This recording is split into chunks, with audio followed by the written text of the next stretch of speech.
Alors, bonjour, étudiants du CCNB. Je suis Élise Maigrat, conseillère en orientation du campus de la péninsule acadienne. Aujourd'hui, on voulait faire une vidéo, ma collègue et moi, et le but de cette vidéo aujourd'hui est justement de vous donner un petit coup de pouce pour votre recherche d'emploi. Donc, Isabelle va continuer avec des petits trucs et astuces concernant la recherche d'emploi en ce temps de pandémie. Bien, merci beaucoup, Élise. Donc, aujourd'hui, dans le fond, quand je vous parle de rester en temps de pandémie, on peut avoir tendance à penser que tout est en arrêt, tout est sur hold, que les entreprises ne roulent pas de façon constante et tout ça. Donc, c'est important de voir que oui, il y a des choses qu'on peut faire en temps de pandémie au niveau de notre recherche d'emploi et c'est l'occasion justement de faire les choses différemment. Dans un premier temps, c'est important de rester à l'affût des offres d'emploi, d'aller quand même voir, il y a des offres qui passent, puis aussi de s'élargir, de pas juste rester au niveau des fois de notre région, mais d'aller voir un peu les offres sur des régions en dehors de chez nous. Ça nous permet aussi de voir qu'est-ce que les employeurs vont demander. Ça nous permet aussi de voir qu'il y a peut-être des entreprises qui seraient peut-être prêtes à avoir accès à nos services, même si on est dans une autre région, parce que on travaille des fois à distance ou on a un travail qui nous permet de travailler de la maison. Donc, c'est important aussi de postuler sur des offres d'emploi. Il y a une autre chose, des fois, on a tendance à dire « Ah, il y a beaucoup de critères, j'ai pas tous les critères pour postuler. Exemple, ça demande beaucoup d'années d'expérience, j'ai pas toutes ces années-là d'expérience. » C'est le temps de postuler, soyez spontané, car ça se peut que l'entreprise va dire « Ben, moi, j'ai eu beaucoup de CV, mais la plupart des gens ont peu ou pas l'expérience, le nombre d'années d'expérience que je demande. Donc, ils vont peut-être réajuster leurs critères. Donc, postulez quand même. Puis à ce moment-là, vous verrez, à ce moment-là, parce que vous connaissez pas les gens contre qui vous allez être en compétition pour la job. Donc, envoyez vos candidatures de manière spontanée parce que les entreprises ont dû changer leur façon de faire. Eux aussi, ils ont dû s'adapter.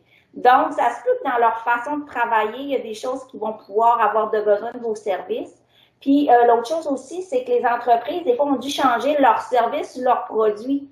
Donc, peut-être qu'à ce moment-là, il y a des choses que vous pourriez offrir, des compétences que vous pourriez apporter à cette entreprise. C'est important d'aller visiter les sites web des entreprises parce que ça vous permet un petit peu de voir comment eux aussi s'adaptent en temps de COVID. Puis d'entrer en contact avec eux, puis proposer vos services, puis voir comment vous pouvez contribuer.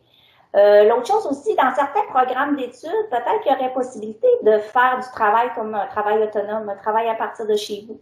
Donc, c'est important de voir comment moi je peux contribuer au marché du travail présentement en fonction de la situation actuelle. Il y a peut-être des offres de services que vous pourriez faire. C'est l'occasion aussi pour vous créer des profils professionnels, que ce soit avec LinkedIn, que ce soit avec peu importe le site. L'essentiel, c'est de démontrer vraiment votre professionnalisme. Donc, quand vous créez ces comptes-là, c'est important d'avoir une image qui dégage votre professionnalisme. Donc, ça vous permet aussi de vous mettre en contact avec d'autres personnes qui pourraient aussi être en recherche ou des personnes qui vont voir votre profil, qui pourraient vous contacter pour vous offrir quelque chose. Pendant que vous allez faire la visite des offres d'emploi, vous allez regarder, peut-être vous allez vous rendre compte que la plupart des entreprises dans votre domaine vont demander des champs d'expertise particuliers au niveau de compétences ou d'outils informatiques. Donc, c'est l'occasion, le confinement, d'aller chercher peut-être des webinaires, des formations gratuites pour justement enrichir votre CV puis enrichir vos champs d'expertise. C'est important, je parle de CV, que votre CV, votre lettre de présentation soit à jour. C'est important pour, et d'un, s'il y a une offre qui passe, que vous puissiez la soumettre. Mais une chose qui est à faire attention, c'est assurez-vous que votre CV a été revu par un professionnel dans le domaine parce que, et d'un, s'il y a des fautes, et de deux, des fois, le CV, on le fait d'une façon, puis on pense l'adapter à toutes les offres d'emploi. Des fois, il faut le revoir, il faut le revisiter en fonction des champs d'application qu'on va faire. Je vous dirais, dans le fond, le mot d'ordre, c'est d'être innovateur, c'est d'être créatif, parce que même les entreprises ont dû changer, des fois, leur façon, leurs produits, pour justement, eux aussi, s'adapter. Donc, je pense que c'est l'occasion d'essayer d'innover puis d'être créatif dans votre recherche d'emploi, parce que, dans le fond, le marché du travail a aussi changé. Fait que c'est ça. Élie, je te laisse la parole avec la suite de l'atelier. Parfait. Merci Isabelle. Donc, qu'est-ce qu'on peut dire? C'est que je pense que oui, la situation de la pandémie a ralenti un peu le marché du travail, mais ça a aussi apporté une sorte d'innovation, une créativité. Donc, je pense on peut oser faire l'application sur différentes offres d'emploi et de foncer avec le bagage que vous avez. Mais on continue aussi sur qu'est-ce qui est important, c'est d'analyser l'offre d'emploi. Oui, on doit oser et aller de façon spontanée, mais lorsqu'on le fait, c'est important d'analyser l'offre d'emploi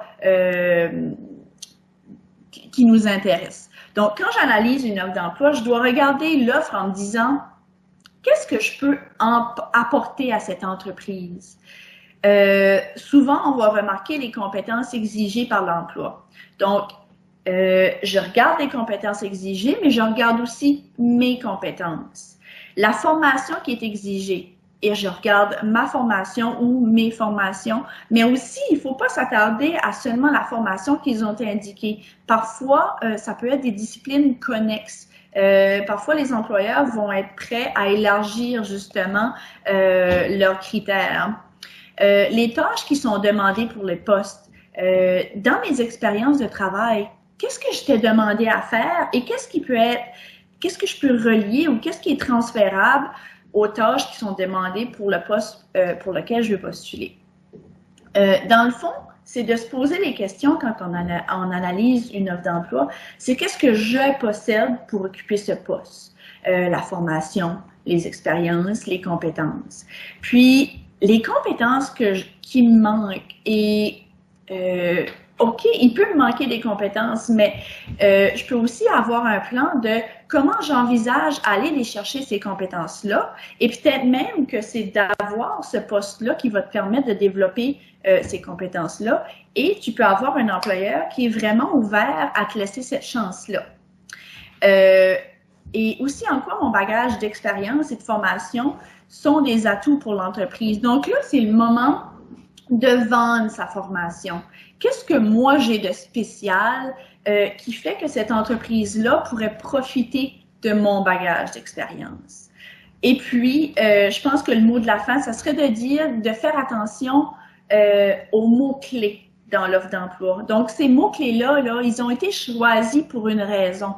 Utilisez-les ou utilisez des synonymes pour accrocher l'attention d'un employeur. Et puis, n'oubliez pas que, oui, c'est votre rôle d'analyser les offres d'emploi et d'utiliser vos petits trucs, mais les conseillères en orientation du campus de la péninsule acadienne et les autres campus, bien sûr, sont là pour vous aider avec votre recherche d'emploi et même au niveau de la préparation. Donc, que ce soit les CV, l'entrevue et tout ça, on est là pour vous donner des pistes pour que vous puissiez faire l'application sur différentes offres d'emploi. Et il y a aussi d'autres ressources dans les différentes régions, et je laisse Isabelle vous glisser un mot là-dessus. Oui, Élise, tu as bien raison. Donc, au niveau des différents campus, on a des différentes ressources. Donc, vous avez des conseillers d'orientation et tout ça, mais il y a Travail Nouveau-Brunswick aussi, qui est partout dans toute la région du Nouveau-Brunswick. Il offre présentement un service virtuel, fait que vous pouvez aller sur Travail NB, puis vous allez voir au niveau recherche d'emploi, il y a un lien que vous pouvez cliquer et à ce moment-là avoir de l'aide au niveau de votre recherche d'emploi. Puis moi, Élise et l'équipe de CO du CCNB, on vous a préparé une petite page résumée des différents services dans les différents campus. Donc, on va laisser l'image en plan et vous pourrez prendre les ressources là, selon votre région, ce que vous êtes. Gênez-vous pas si vous avez besoin au niveau des étapes après. Vous avez quand même des ressources, vos enseignants aussi, c'est aussi des personnes qui peuvent vous accompagner ou vous donner des pistes d'employeurs qui sont à la recherche, mais vous avez aussi les conseillers d'orientation de chacun de vos campus. Fait que, Élise, je te laisse, je vous laisse la feuille résumée des différents services dans les différents campus. Oui, on vous laisse là-dessus et on vous dit au revoir. Bye bye.